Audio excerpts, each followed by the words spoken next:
Hello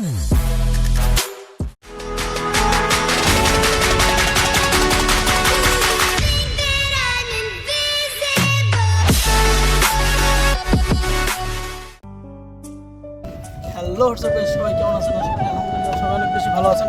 তো আজকে চলে আসলাম আপনাদের মাঝে আমরা রেশমবাড়ি সেই প্রাকৃতিক সৌন্দর্যটা দেখানোর জন্য। তো আজকে আপনাদের সাথে আপনার কী হচ্ছে না হচ্ছে সেটা দেখতে অবশ্যই ভিডিওতে চলুন। সকালের প্রতি প্রহর